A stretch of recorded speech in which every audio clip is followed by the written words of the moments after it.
What would you do if the only thing standing between you and the street was a dead man's promise and a rusted pair of tinsmith's shears? We've been sitting with that question for a while now, and we think you have too.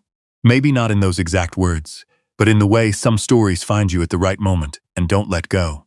This is one of those stories.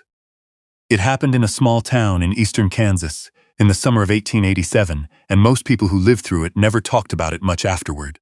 Not because it wasn't worth telling, but because some things cut too close to the bone to repeat at the supper table.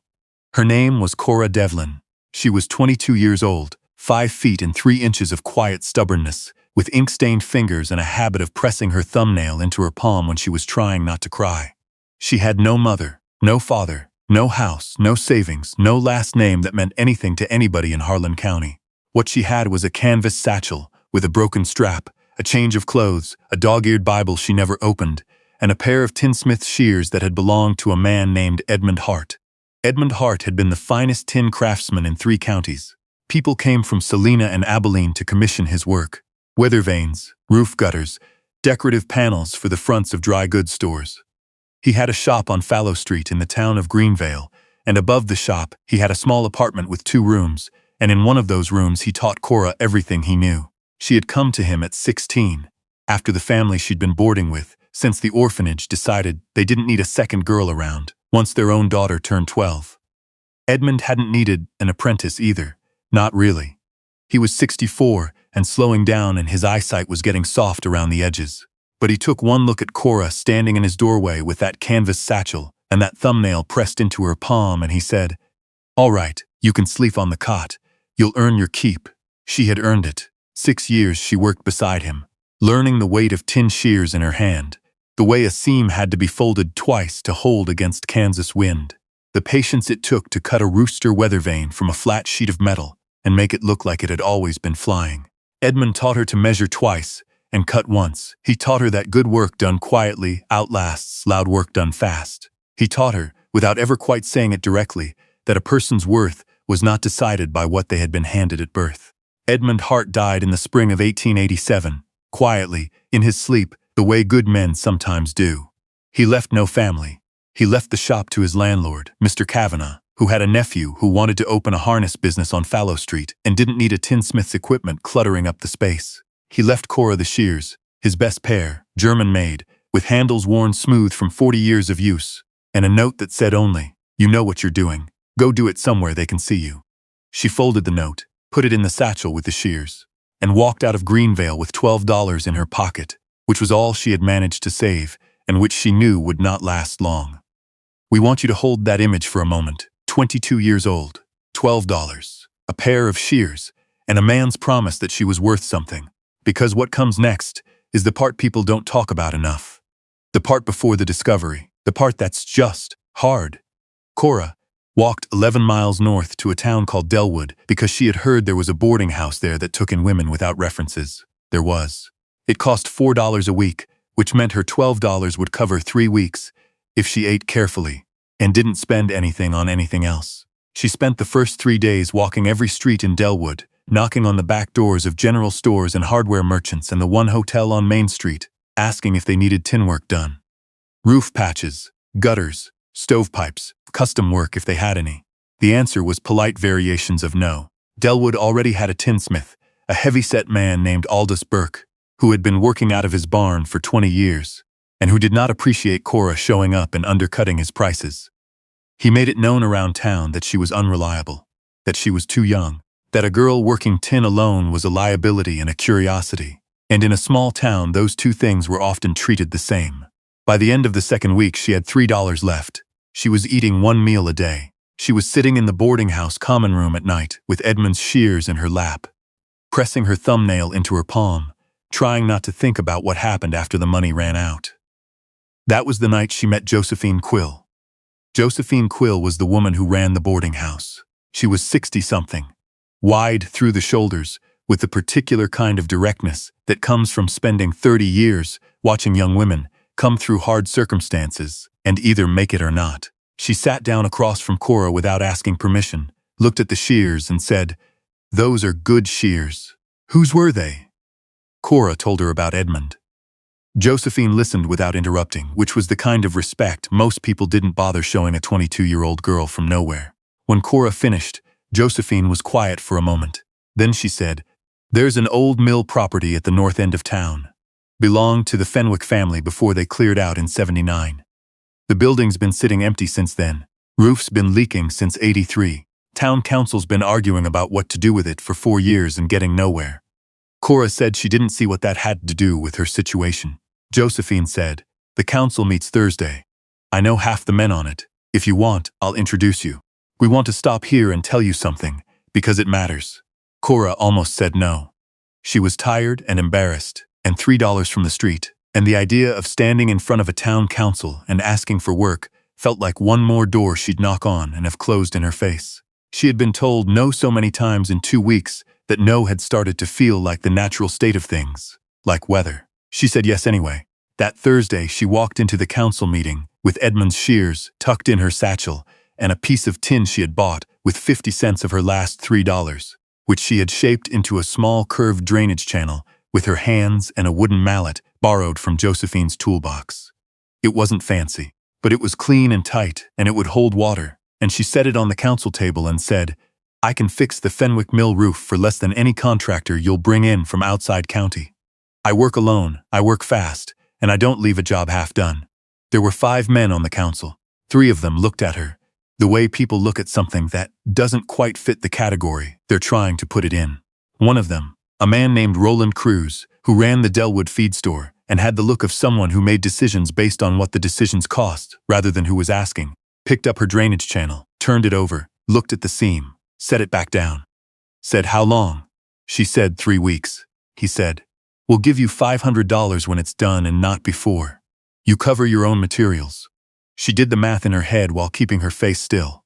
Materials would run roughly $200, that left $300. Enough to rent a small workshop space for 6 months. Enough to actually start. She said yes. What she didn't know, walking out of that council meeting, was that she had just agreed to fix a roof on a building that hadn't had a proper inspection since 1879. What she also didn't know, what nobody in Delwood knew, or if they did they weren't saying, was what was inside the Fenwick Mill's locked storage cellar, and had been for the better part of 8 years. The mill itself was a 3-story building at the edge of a dry creek bed, built from limestone blocks and timber framing, with a rusted water wheel that hadn't turned in a decade. The roof was worse than Josephine had described. 3 sections of tin sheeting had pulled loose from the ridge and curled back like the pages of a wet book. 2 of the roof joists were rotted through. 1 section of the upper wall had started to bow outward, which was a structural problem she hadn't been hired to fix, but would become her problem anyway if the roof work shifted the load wrong. She spent the first 4 days just assessing, climbing, measuring, making notes on a scrap of paper with a stub of pencil. The building was locked. The council gave her a key to the main door, but there were interior doors she couldn't open, including a heavy oak door set into the north wall of the ground floor that had a padlock on it she'd never seen the style of. Thick brass. Old. Not the kind of thing you put on a storage room unless what you were storing was worth protecting. She noticed it. She didn't ask about it. She had learned from Edmund that you didn't ask more questions than the job required, and her job was the roof. She started work on the 5th day. She was up on the scaffolding she'd built herself from lumber bought, on credit from the Delwood yard. Josephine had vouched for her.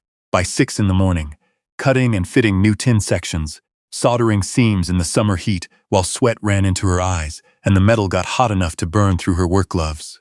It was hard, silent, precise work, and she was good at it.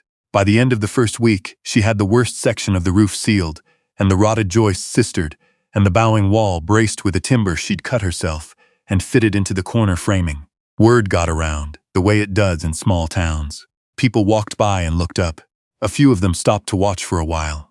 Roland Cruz came by on Wednesday of the 2nd week, looked at the roof progress, looked at Cora coming down the scaffolding with tin snips in her belt and solder on her forearms, and said nothing. But he nodded, which in Delwood, she would later learn, was Roland Cruz's version of a standing ovation.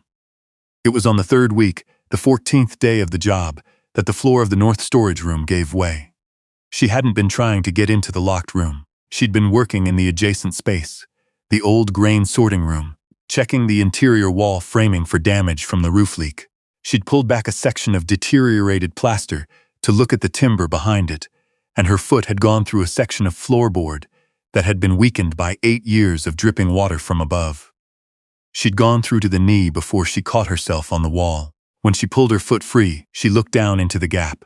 There was a subfloor space, which wasn't unusual in old mill construction. What was unusual was the shape she could make out in the darkness below. A wooden box. Not a crate, a box, the kind made for transport, with rope handles and iron banding around the corners. Not one box, 3. She sat there for a long moment on the damaged floor with her legs still half in the hole and the dust settling around her, and she thought about the padlocked door, and the thick brass lock she'd never seen the style of before, and the fact that the council had given her a key to every door in the building except that one. She could hear Edmund's voice in her head, as clearly as if he'd been standing in the room. Measure twice, cut once, and don't cut what you weren't hired to cut. She pulled her leg out of the hole. She climbed down off the scaffolding. She walked to the feed store on Main Street and found Roland Cruz in the back, tallying a grain invoice. She said, "Mr. Cruz, there's something in the floor of the north room of the Fenwick mill. I think you need to come look at it before I do anything else up there." He looked at her for a long moment. Then he put down his pencil and got his hat. "We have to tell you about the 3 hours that followed, because they matter to everything that comes after." Roland Cruz got the county sheriff, a deliberate man named August Hartfield, who had been in the job for 11 years and who approached most situations the way a careful person approaches a downed power line, with attention and respect. August Hartfield got the county assessor and a lawyer named Morris Webb, who handled estate and property law, out of an office above the Delwood barber shop. And then the 4 of them, Cruz, Hartfield, Webb, and Cora, who insisted on being present because it was her floor that had broken, and she felt that gave her a right to know, went back to the Fenwick mill. The sheriff broke the padlock on the north door with a bolt cutter he'd brought from the jail. Behind the door was a storage room about 12 feet by 14, dry and dark with a stone floor, and on the stone floor were 7 boxes. Not 3, 7. The angle from the floor hole had only let her see part of the space. They were shipping crates, the kind used by banks in the 1870s and 1880s to transport currency and coin between branches. Each one was branded with the mark of the Southwestern Territorial Banking Association, an organization that, Morris Webb said very quietly, standing there in the dusty room with his hat in his hands, had dissolved after the bank collapse of 1879. The same year the Fenwick family had left Delwood. August Hartfield opened one of the crates with a pry bar. Inside, packed in sawdust, were paper-wrapped bundles of currency. Some of it was deteriorated, some of it was not. No one spoke for a while. What they eventually pieced together, through records Morris Webb pulled from the county courthouse over the following 2 weeks, and correspondence tracked down through the State Banking Commission, was this.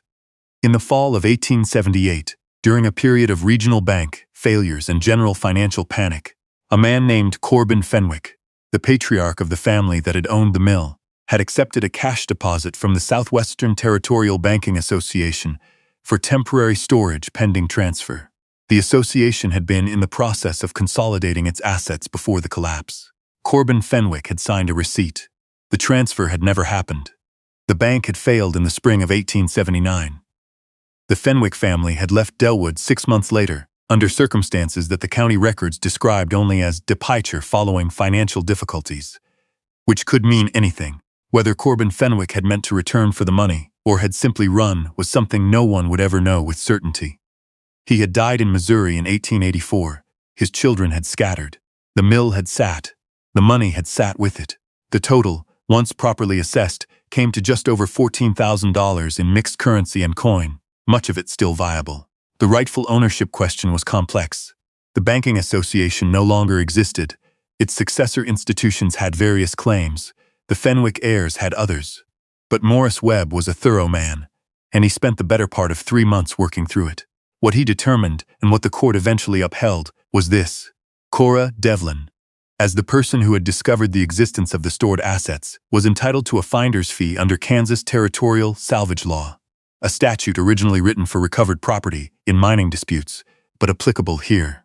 The fee was set at 15% of the recovered total. 15% of $14,000 was $2,100. We want you to let that number sit for a moment. In 1887, in eastern Kansas, $2,000 was what a skilled tradesman might earn over 4 years of steady work. It was the price of a small farm. It was, for a 22-year-old woman with a canvas satchel and a pair of inherited shears, a complete rewriting of what the next 10 years might look like. But here is the part we haven't told you yet. The part that matters most. The morning after August, Hartfield had secured the mill, and the discovery had become known around Delwood. These things travel fast in small towns.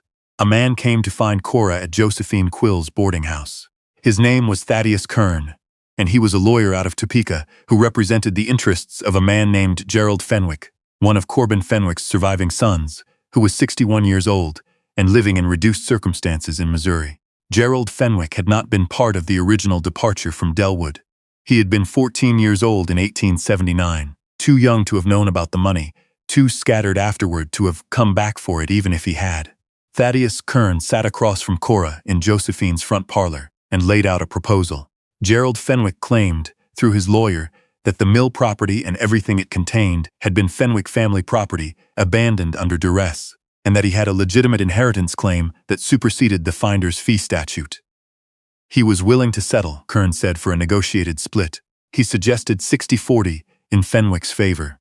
He was not unkind about it. He was professional and measured, and he spoke in the tone of a man who had made many such proposals and knew that the arithmetic usually landed in his client's favor because the other party couldn't afford to fight. Cora was quiet for a long time after he finished. She had Edmund's shears in her lap, the way she always did when she was thinking hard, and she was pressing her thumbnail into her palm. Then she said, "Mr. Kern, I'd like to ask you a question before I give you any answer. Where has Gerald Fenwick been for the last 8 years?" Kern said his client had been in Missouri, in reduced circumstances, and had not been aware. Cora said, "The roof of that mill has been leaking since 1883. That's 4 years of water damage on those crates before I was ever hired to fix it. If nobody from the Fenwick family had come back to check on what was inside that building in 8 years, would those boxes have made it to 9 or 10? Kern didn't answer. She said, "I'm not trying to take anything from Gerald Fenwick that's rightfully his. If the court says he has a claim, I'll respect what the court decides. But I want you to go back to your client and tell him that the woman who found what his family left behind did so because she was hired to fix a roof that should have been fixed years ago, and that she reported it immediately to the right people instead of doing anything else she might have done." She let that last sentence sit there. Then she said, "I'll be speaking to Morris Webb in the morning. I'd suggest your client do the same." Thaddeus Kern left. Gerald Fenwick, after 3 weeks of legal negotiation that Cora could not afford to drag out, and Morris Webb managed with remarkable efficiency on her behalf, accepted a settlement. The Fenwick family received 40% of the recovered assets after legal and administrative costs. The Banking Commission's successor institutions received a portion. The remainder, including Cora's statutory finder's fee, was distributed accordingly. When it was over, Cora Devlin had $2,100 and a completed roof, and the $500 from the council, which she received on the day she finished the job, 3 days ahead of the schedule she'd promised Roland Cruz. She did not leave Delwood.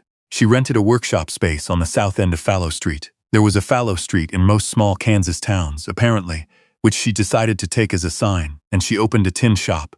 She painted the sign herself, in steady block letters, "Devlin Tin Works, quality craftsmanship, custom work welcome." She kept Edmund's shears on a hook above the workbench. Not because she needed to. She bought new ones, proper and sharp and German-made, just like his. But because some things are not about function. Some things are about memory and debt and the particular weight of a gift that someone gave you when they didn't have to. By 1889, Devlin Tin Works was the most frequently contracted tin shop in Harlan County. By 1891, Cora had 2 apprentices. She taught them the way Edmund had taught her. Without ceremony, without cruelty, with the steady patience of someone who understood that a person's worth was not decided by what they had been handed at birth. She never did find out exactly what Corbin Fenwick had intended when he locked those boxes in that cellar and rode away from Delwood in the fall of 1879. Whether he was a man in a panic trying to protect something, or a man in a panic trying to take something, or just a man who ran and kept running and never found the courage to go back, maybe it didn't matter. The past had been locked away long enough. Someone had finally opened the door. And here is where we leave you with a question, the way we always do. Cora had a choice, in that moment in Josephine's parlor, when Thaddeus Kern laid out his 60-40 proposal. She was $3 from the street 6 weeks earlier, The money was more than she'd ever had or expected to have, and a lawyer from Topeka was telling her, in the polite and measured way of someone who knows the system, that fighting would cost her more than settling. She didn't fold. She didn't rage either. She asked a quiet question and let the answer do the work. We want to ask you the same thing Edmund Hart's note asked her, in a way. If you were sitting in that parlor, tired, 22, with a pair of old shears in your lap, and everything you'd built in the last 6 weeks on the line, what would you have done? Leave your answer in the comments. We read everyone. And if this story stayed with you, you know what to do. There's another one waiting for you right here on Homestead Stories, and we think it might just find you at the right moment too.